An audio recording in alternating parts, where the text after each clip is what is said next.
Bonjour tout le monde, on se retrouve pour une vidéo review de la série d'Amazon qui cartonne en ce moment, j'ai nommé The Wheel of Time, ou bien La Roue du Temps en français.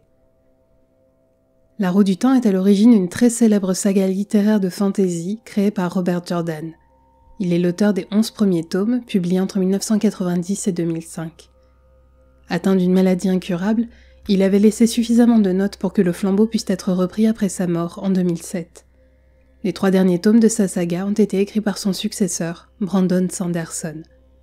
Pour ne pas trop spoiler les romans, on pourrait résumer ainsi l'intrigue. Nous suivons l'épopée de 5 jeunes gens, issus d'un village isolé, qui devient soudain la cible d'une attaque de monstres. Guidés par une Aes Sedai, une femme magicienne, ils sont contraints de fuir et se retrouvent plongés dans un conflit qui dépasse tout ce qu'ils auraient pu imaginer. Je dois avouer que je ne connaissais la saga que de nom, et la bande-annonce de la série Amazon a suffisamment attisé ma curiosité pour que je me plonge avec grand plaisir dans les romans. J'ai lu les 3 premiers tomes d'une traite et je suis en plein dans le 4e. Mon opinion sur la série ne sera donc peut-être pas aussi argumentée ou tranchée que celle des fans de la première heure qui connaissent la saga depuis des années, mais je souhaite quand même la partager avec vous. J'en profite pour remercier la Pierre de Tir, le site francophone dédié à la Roue du Temps, grâce à qui j'ai pu visionner les 2 premiers épisodes lors de l'avant-première.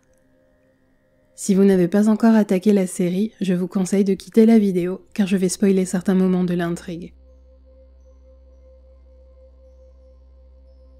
On le sait tous, le premier épisode d'une série est décisif.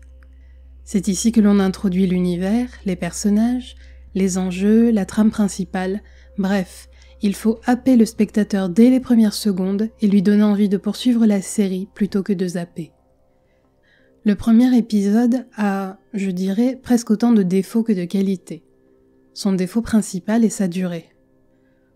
Raph et Judkins avaient expliqué vouloir une saison de 10 épisodes et que le premier, qui est ce qu'on appelle le pilote, dure 2 heures.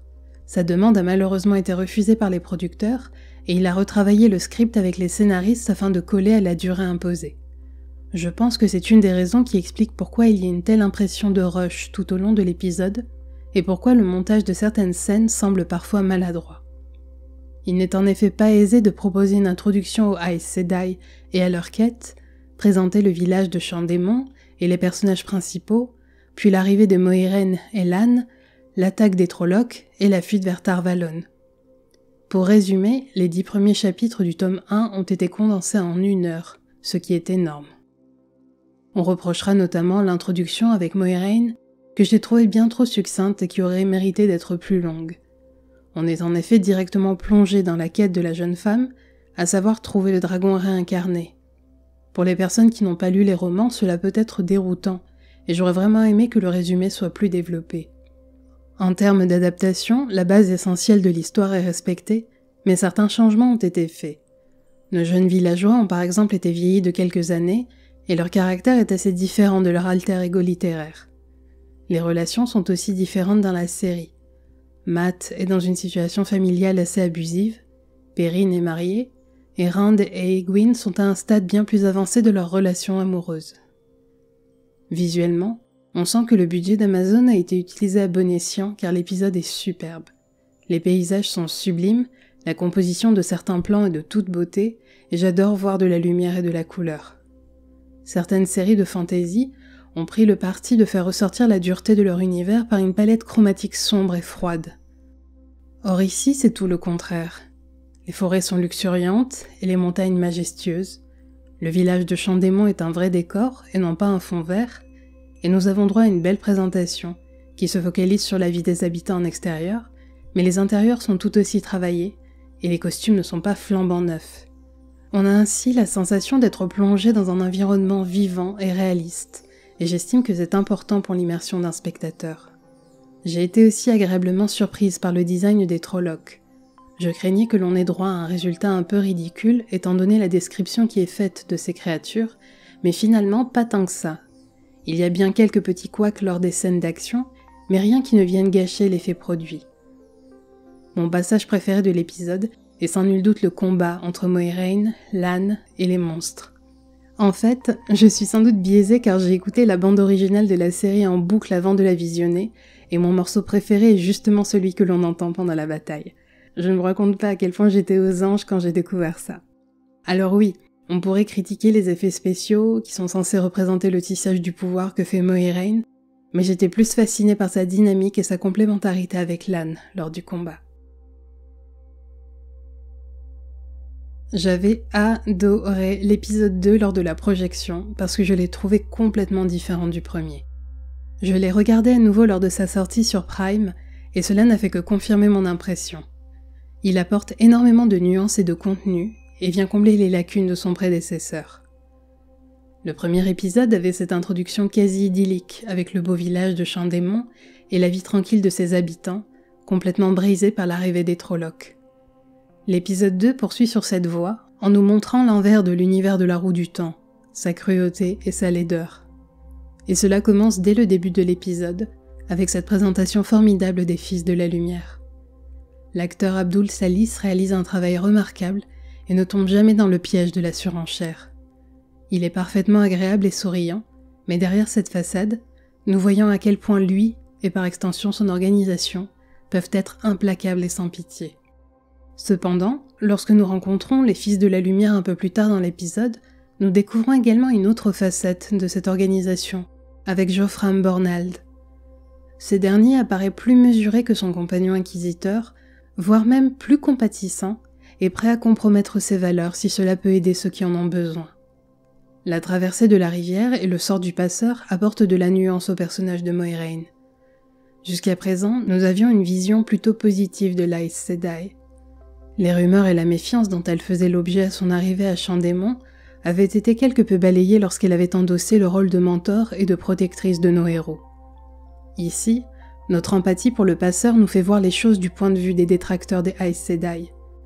Il n'y a donc pas de manichéisme, et les Aes Sedai ne sont pas soit bonnes, soit mauvaises. Ceci est une leçon pour nos héros, qui ont grandi dans le cocon protecteur que sont les deux rivières, et qui sont plongés pour la première fois dans le monde réel. Je souligne rapidement un des changements que j'ai trouvé très bien amené, à savoir la chanson de Manetheren, qui conduit Moiraine à en révéler l'origine à ses jeunes compagnons. Le cauchemar de Rand est un des passages que j'ai le plus aimé. Il est différent de la version du roman, mais je l'ai trouvé tout aussi malsain et inquiétant, et j'ai aimé l'apparition fugace de la menace qui en a après eux. C'était pour moi un élément essentiel à introduire dans la série, car cela cimente vraiment l'épopée de nos jeunes héros. L'attaque des Trollocs et leur fuite désespérée sont déjà dures à encaisser pour eux, et on voit bien qu'ils doutent toujours de ce que Moiraine leur a révélé quant à leur destin. Mais ce cauchemar représente un palier supplémentaire, car ils ne sont désormais plus à l'abri nulle part, même pas dans leur sommeil. Cela ne fait qu'augmenter la tension, et si les prochains épisodes suivent le même cheminement que le roman, cela va aller crescendo, et j'ai vraiment hâte d'en voir plus. La cité abandonnée de Shadar Logoth est un autre passage que j'ai beaucoup aimé. Déjà, nous n'avons pas droit à un simple fond vert, mais à une vraie maquette de la ville réalisée par les équipes techniques, ce que j'aimerais saluer. Comme je l'ai déjà dit, cela participe pour moi de façon très importante à l'immersion, car cette représentation est très réaliste. On peut bien sûr apprécier la beauté de l'architecture, mais ce que j'aime surtout, c'est le dédale de petites rues et les bâtiments collés les uns aux autres qui forment un ensemble oppressant et étouffant, à la manière d'un labyrinthe. C'est exactement ce que l'on veut voir quand Lan nous apprend le sombre passé de Shadar Logoth. Après cette entrée en matière, j'étais vraiment plus qu'impatient de découvrir ce troisième épisode et je n'ai pas été déçu. Nous sommes à une étape très intéressante du roman, car notre groupe est désormais éparpillé aux 4 vents. L'histoire se divise donc en 3 sous-intrigues et donc 3 points de vue. Celui de Rand et Mat, celui de Perrine et Egwene, et celui de Lan, Moiraine et Nynaeve. Il est souvent compliqué dans ce genre de situation d'accorder une visibilité similaire à toutes ces sous-intrigues, et selon les préférences de chacun, les spectateurs peuvent être plus ou moins intéressés par ce qui peut arriver à tel ou tel personnage. J'ai trouvé que dans cet épisode, les points de vue s'enchaînent plutôt harmonieusement, les intrigues s'étoffent chacune de façon assez naturelle, et le rythme est ainsi plutôt bien équilibré. Nous avons toujours droit à des paysages sublimes et variés, et des prises de vue aériennes vraiment superbes, qui ne font qu'illustrer l'immensité et la diversité de ce continent. Ce troisième épisode plonge encore plus dans le lore de la Roue du Temps, avec l'introduction des Tuathan, le peuple de nomades que rencontrent Perrine et Egwene. Nous découvrons aussi les Aiel, ce peuple de guerriers du désert à la couleur de cheveux particulière, lorsque Rand et Mat croisent le cadavre de l'un d'entre eux à 4 rois. Jusqu'à présent, et hormis le tout début de l'épisode 1, j'aime beaucoup la façon dont le lore est présenté au spectateur. Il n'y a pas une surenchère de noms exotiques ou de théories qui finirait par perdre les néophytes. Au contraire, je trouve que les scénaristes ont vraiment fait l'effort de se mettre à la place des non-lecteurs. Un des moments que les fans des romans attendaient avec impatience était bien sûr l'apparition du charismatique Tom Merrilin. Et encore une fois, on nous donne l'occasion de découvrir ce personnage sous plusieurs angles. Ce n'est pas seulement un chapardeur dont Mat est la victime, mais aussi un homme bien plus complexe, dont les principes et les actions ont un impact visible sur le jeune homme. J'ai aussi beaucoup apprécié le personnage de Dana, la tenancière de l'auberge, car elle représente une leçon essentielle pour nos héros. Le semblant de repos qu'ils pensent avoir trouvé lors de leur halte n'est qu'une illusion. Ils ne connaîtront jamais la paix tant que le ténébreux en aura après eux, et ils ne peuvent pas se permettre de relâcher leur garde. Les armées de Trollocs, de Myrddraal et d'autres horribles monstres à leur trousse ne sont en effet pas le pire de ce qui les attend, car il existe quelque chose de bien plus dangereux, à savoir des hommes et des femmes dévoués à la cause du ténébreux. Ces derniers n'ont pas de capacité magique, mais ils sont partout et n'importe où, quelle que soit leur origine ou leur statut social, à tel point qu'il est parfois impossible de les démasquer. Pour résumer ces 3 épisodes, nous commençons sur une base de fantasy assez classique. Un village paisible et isolé, 2 jeunes protagonistes dont on imagine le potentiel, une magicienne mystérieuse flanquée d'un guerrier mutique, une attaque de monstres et la fuite vers une nouvelle destinée.